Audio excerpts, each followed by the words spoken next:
పిల్లలు వినట్లేదు.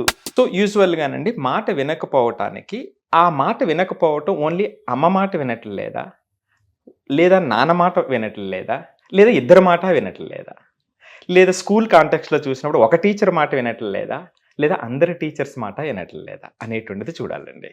సో ఎందుకు అంటే మీకు అర్థమై ఉంటుంది ఎందుకన్నాను. ఒకళ్ళ మాట మాత్రమే వినట్లేదు అంటే ప్రాబ్లము రెండు పక్కల ఉంది, ఒక పక్కనే కాదు. ఇది ప్రధానమైన కారణం అండి. ఇక రెండో విషయానికి వచ్చేటప్పటికి నేను వీళ్ళని 3 రకాలుగా డివైడ్ చేస్తానండి.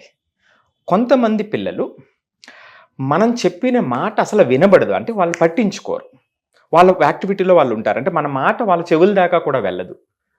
అక్కడ వాళ్ళు పూర్తిగా ఎంగేజ్ అయి ఉండొచ్చు, లేదా మన మాటను పట్టించుకోకపోయి ఉండొచ్చు. ఇది ఫస్ట్ కేటగిరీ అండి. సెకండ్ కేటగిరీ పిల్లలు చూస్తే మన మాట విని దానికి రెస్పాండ్ అవ్వరు, ఇది రెండో కేటగిరీ.